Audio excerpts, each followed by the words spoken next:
बहुत रात हो गई थी।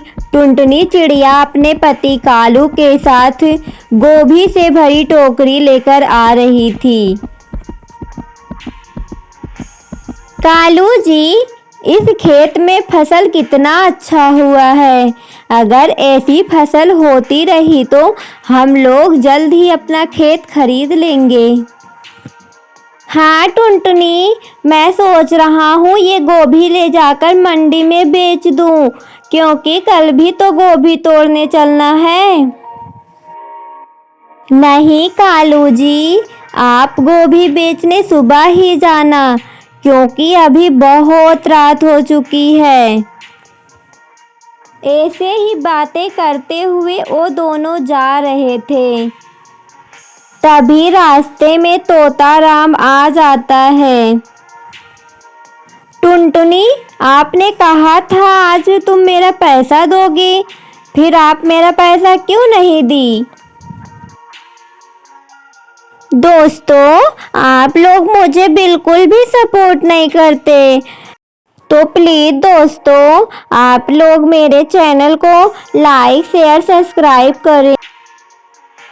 तोता भाई, कालू जी कल सुबह ये गोभी बेचने जाएंगे, फिर मैं आपके पैसे दे दूंगी, क्योंकि ये गोभी तोड़ते तोड़ते काफ़ी रात हो गई, इसलिए नहीं जा पाई मंडी। कल सुबह ही हम मंडी ज़रूर जाएंगे। ठीक है, शाम तक यहाँ से पैसा पहुँचा देना टुनटुनी। इतना कहकर तोता राम वहाँ से चला जाता है। कालू और टुनटुनी अपने घर चले जाते हैं।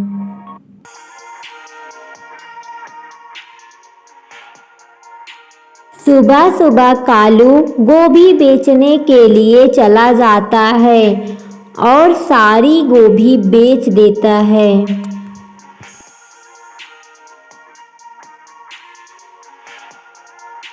टुनटुनी जी, ये लो पैसा, पहले जाकर तोताराम का पैसा देकर आओ, फिर चलेंगे खेत पर। टुनटुनी चिड़िया पैसा लेकर तोतेराम के पास चली जाती है और उसे सारे पैसे दे देती है। ये क्या चिड़िया, इतने सारे रुपए? आपने कहा था थोड़े थोड़े करके देंगे। हमें नहीं पता था उस जमीन पर खेती कैसे होगी, परंतु भगवान ने हमारी सुन ली और फसल बहुत अच्छा हुआ। मैंने सोचा पहले आपके पूरे पैसे दे दूं। ऐसा कहकर चिड़िया वहाँ से चली जाती है। क्या कहा? आज टूनी ने पूरे रुपए दे दिए? हाँ हाँ, सिर्फ एक ही दिन की कमाई से दे गई पूरे रुपए। वो सोचो कितना कमाएगी। इस तरह से चिड़िया बहुत रुपए कमाने वाली है। ये तो बस शुरुआत थी जो हमारे पूरे रुपए दे गई। नहीं नहीं तोताराम जी, हम ऐसा नहीं होने देंगे। हम उन्हें अपने खेत पर खेती नहीं करने देंगे। ऐसा कहकर वो दोनों अपने गोभी के खेत में चले जाते हैं।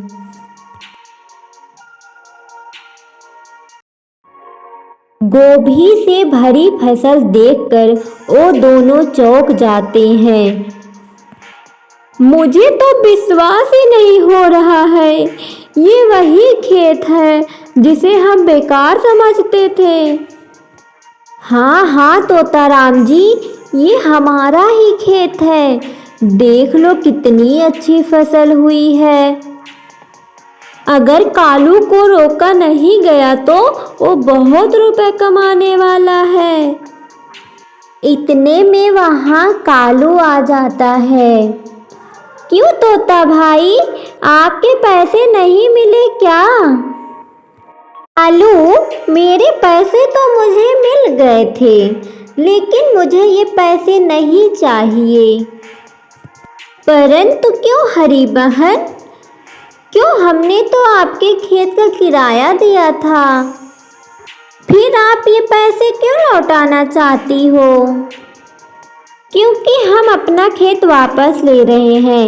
इसी वक्त आप किसी और का खेत देख लो किराए पर। हरी तोता का बात सुनकर कालू बहुत घबरा जाता है। बहन, आप कैसी बातें कर रही हो? हमने पूरा किराया दे दिया तो इस खेत पर हमारा राज है। 1 साल तक तुम ये खेत मुझसे नहीं ले सकती हो। कालू, तुम हंसी खुशी अपने घर चले जाओ। अगर लड़ाई हो गई तो बिना मतलब में बात बढ़ जाएगी। तोताराम, तुम मेरे साथ धोखा किए हो। तुम बोले थे 1 साल तक खेत ले लो और जब फसल अच्छी हो गई तुम्हें लालच आ रहा है। तुम एक लालची तोता हो। तूने क्या कहा?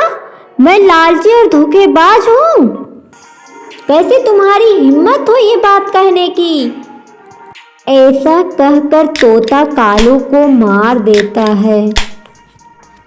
आज के बाद तुम मेरे खेत पर दिखाई भी मत देना। भाग यहाँ से।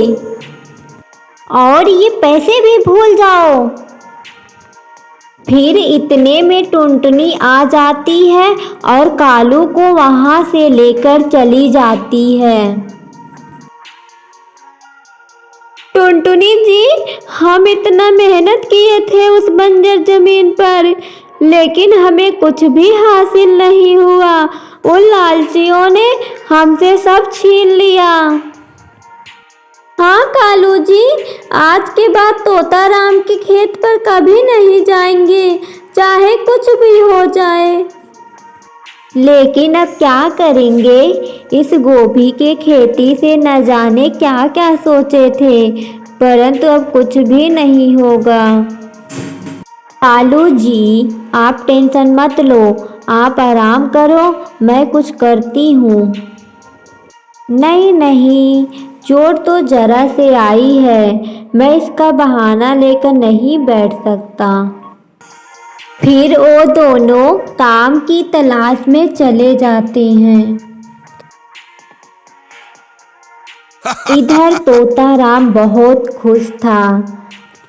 अब तो हमारे मजे ही मजे हैं, न तो खेती करनी पड़ी और खेत से भरा फसल भी मिल गया। इधर कालू और उसकी पत्नी काम ढूंढ रहे थे। टुनटुनी जी, अब शाम हो गई है, हमें काम नहीं मिला, चलो हम अपने घर चलते हैं। टुनटुनी जाकर एक पेड़ के नीचे बैठकर रोने लगती है। हे भगवान, हमारे खेत भी छिन गए, अब हम क्या करें? उनकी रोने की आवाज़ सुनकर वहाँ से एक बूढ़ा पक्षी गुजर रहा था। वो टुनटुनी के पास आ जाता है। बेटी, आप इस तरह से क्यों रो रही हो? फिर टुनटुनी चिड़िया उन्हें सारी बात बता देती है। ले बेटी, ये जादुई गोभी की बीज है, इसे अपने खेत में बो देना, फिर सब कुछ ठीक हो जाएगा।